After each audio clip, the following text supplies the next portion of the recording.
ገባችሁ? መጥፎነት ማለት ግን ሁሌም ራስሽን ማስቀደም ነው ጋይስ። የሰው ኦክሲጅን ከማድረጋችሁ በፊት ራሳችሁ ላይ ማድረግ ነው። ለምን ራስ ላይ ያደረክ ለምን እኔ ላይ አላረክልኝም? ለምን አታትሞትም ነበር እኔ ከምሞት የሚል ሰው እያለ እንዴት ነው መጥፎ ሰው የማትሆነው?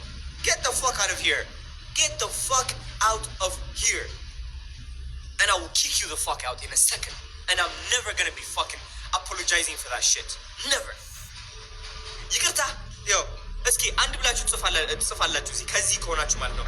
ይቅርታ ይቅርታ፣ አይ ይቅርታ፣ እሺ ይቅርታ፣ እንዴት ነው ይቅርታ፣ እሺ ይቅርታ፣ ይቅርታ what አንድ ብላችሁ ጻፉ፣ አንድ ብላችሁ ጻፉ፣ አንድ ብላችሁ ጻፉ።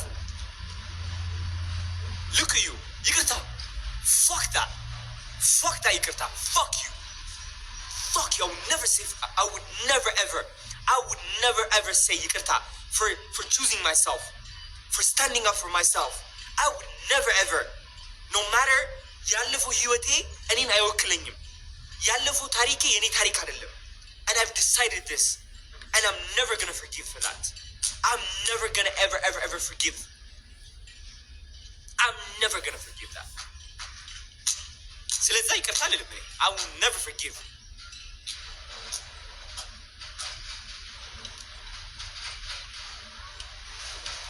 አፍቃሪ ሰው መሆን ደካማ ያደርጋል ማለት አፍቃሪ ሰው ደካማ ያደርጋል ስላችሁ ማለት ነው ጥሉ ሰው መጥላት አለባችሁ እያልኩኝ አይደለም።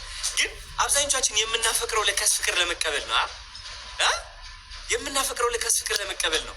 አረ የምናፈቅረው ፍቅር ለመቀበል ነው።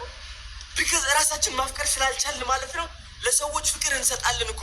ከዛ ማለት ነው አንዳንዶቹማ ያውቁታል ፍቅራቸውን እየመጠኑ እኮ ነው የሚሰጡ። እንደዚህ ጠብ ያደርጉልሻል ለዛሬ። እሺ ትንሽ ፍቅር ስጪኛ። ምን ነው ለመፈቀር ቀላል ሁኚ። አለባበስ አስተካክላተ እስኪ አረማመድ እስኪ እናፍቅረ ትንሽ ፍቅር ትፈልጋለህ እስኪ አስተካክል። እሺ እንደ ሮቦት ቀጥ በል። እሺ ፍቅር ስሁኝ ባካችሁ። ትወዱኛላችሁ? አዎ። ወደ ቀኝ በል። እሺ ትወዱኛላችሁ? አሁንስ? አዎ። እሺ ከዛ ቁጭ በል። fuck you bitch. It's simple.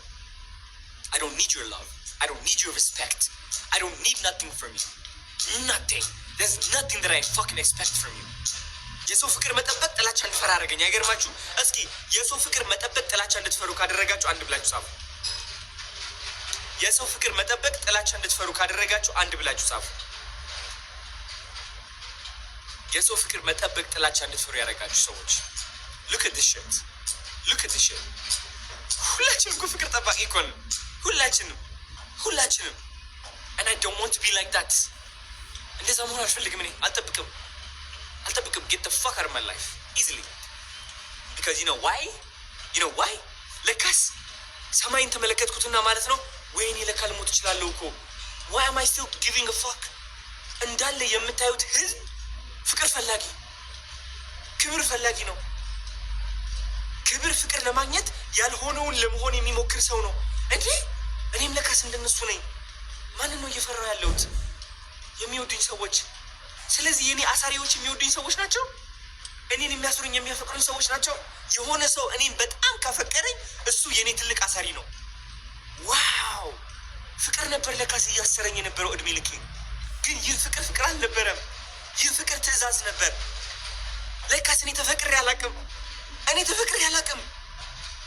አሁን ኦፍ ኮርስ ራሴ በመሆኔ ከኔ ጋር የሚቀርቡኝ ሰዎች ያፈቅሩኛል። ግን በውሸቱ ማንነት ያፈቀሩኝ ሰዎች ለካስ አላፈቀሩኝም። ያፈቀሩት ከነሱ ፍቅር ለመቀበል ያዳበርኩት ማንነት ነው። ያፈቀሩት እኔን ያሰቃየኝና ያሰረኝ ማንነት ነው። የማልፈልገው ስብዕናዬን ያፈቀሩት። የምፈልገው ስብዕና ሲሻገር ደግሞ እነዚህ ሰዎች ዋ ይላሉ። እንዳልጠላ ጥላኝ ከፈለግ I don't give a fuck about you. Why don't you go and fuck yourself then? ጥላኝ ከፈለግ challenge those people. ጥሉኝ ከፈለጋችሁ like go ahead and fucking hate me. You know what? Go ahead and fucking hate me. Go ahead and ጥሉኝ ከፈለጋችሁ። እኔን የምታፈቅሩኝ ይሄ በገንዘብ ከሆነ ወይም ደግሞ በአዳበርኩት የውሸት ስብዕና ከሆነ go ahead and fuck yourself and hate me. Go ahead and hate me then. ጥሉኝ ከፈለጋችሁ because you know why? I don't need it anymore. That's the crazy thing. እድሜ ልኬ 25 ዓመት ለካስ ፈልጌው ነበር ከእናንተ። አሁን ግን አልፈልገውም። አይገርምም? ሰርፕራይዝ bitch. Surprise. Surprise, I finally loved myself. Surprise, ለራሴ መቆም ተማርኩኝ. Surprise, ራሴን ማክበር ተማርኩኝ, bitch. So what now? So what now? So what now? What are you gonna do about it then? What are you gonna do about it then, huh? Nothing. Nothing, because I look fucking good. I feel good. Good. I feel